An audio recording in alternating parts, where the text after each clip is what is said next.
Google just announced in a blog post that they're rolling out a new screening system for their search. First, they talk about how the internet has changed rapidly, exploding all over the place. They say when they started search back in the day, it was based around an algorithm called PageRank, which measured the importance of web pages in order to rank them in search results. And they say that over the years, they've had to deal with all the people out there who try to game the system so that their web pages show up higher in the rankings. That's always been a pain in the neck for Google. And then Google says, we now live in a world where tens of thousands of pages are coming online every minute of every day, and that people are constantly coming up with more and more ways to game the system. And Google says the worst of that is the new phenomenon of fake news. They define that as content that is blatantly misleading, low quality, offensive, or downright false. And they say that problem has gotten so bad that now they really need to change their search algorithms. And now here's where it gets interesting. They say first, they're going to use something they call page quality raters or evaluators, who are real people who assess the quality of Google's search results and then give us feedback on our experiments. And they're writing guidelines for quality raters about what to look out for to flag in terms of misleading or offensive information. So, Google is enlisting people to start flagging pages as misleading or offensive. And that flagging will go into consideration for a web page's page ranking. Google also writes that they're now offering direct feedback tools to make it easier for people to directly flag autocomplete predictions and snippets. And they also write that they're updating their signals to help surface more authoritative pages and demote low-quality content. Again, not saying anything about the humans behind the guidelines for all of these determinations. But I'm sure we can all imagine, right? Google's gonna squash the stuff it doesn't like and promote the stuff it likes. In other words, Google is rolling out new ways for them to censor what you see on the internet when you're using their service. Now, you might be surprised by this or outraged over how big brothery the internet is becoming. But personally, I saw this coming after the first comment I ever got on YouTube. Yep, it was only a matter of time before the glory days of the internet would peter out.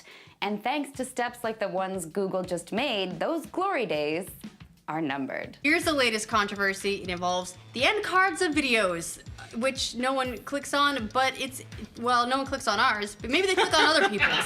So it's the part at the end of the video with all the little boxes where we all urge you to subscribe, check out our other videos. This is where we tend to put our outtakes and our goofs. Or there's a lot of people who also use it to ask their loyal fan bases to donate to their crowdfunded Patreons. And Patreon is a popular way for a lot of content creators to raise money as opposed to allowing advertising on their channels, which you might remember has become a lot harder on YouTube for a lot of creators these days as the platform has been cracking down on what types of videos can and can't be monetized. Okay, recently YouTube announced some changes that yet again have video creators riled up and confused.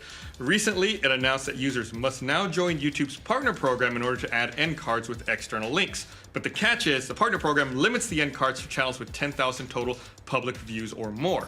And signing up for the program prompts YouTube to manually investigate the channel to ensure that it's meeting community and advertising guidelines. All right, now Google, which owns YouTube, says it's doing this because it's found that some of the end card screens are being used in ways it considers harmful to users.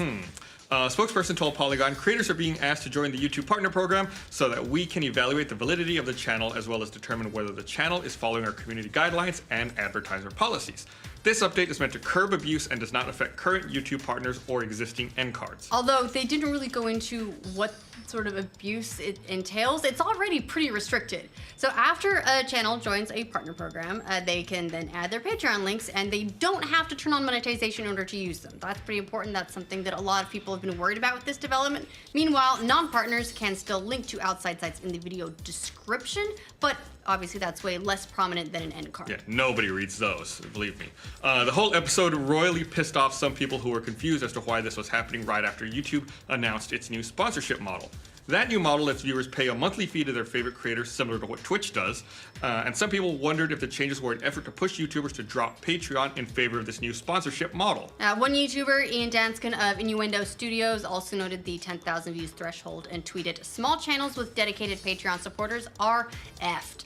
I think he means fudged. Yeah, fudged. He added, I've known many YouTubers who were happy to get 200 views on a video. That 10,000 threshold is a long way off for them. It's a long, long way off.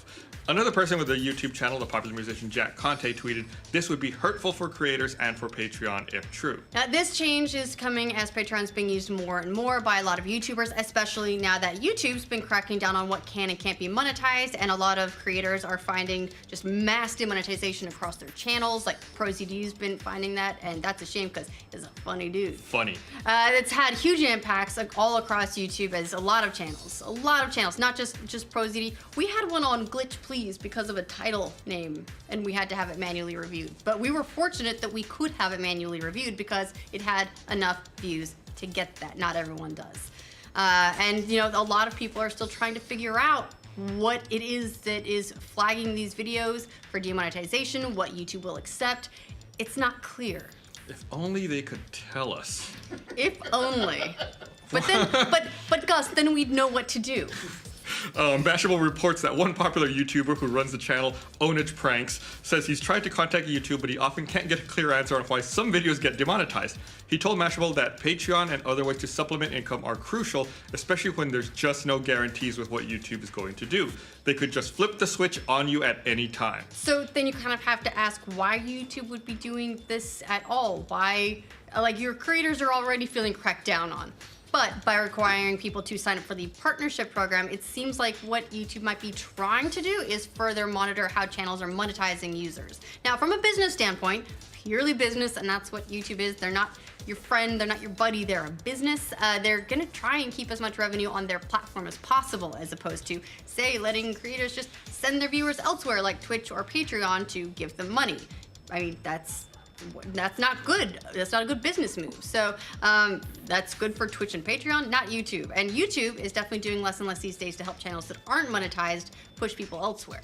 But those efforts from YouTube have definitely caused friction with its audience and creators and the larger YouTube culture, which still has a watch it for free mentality.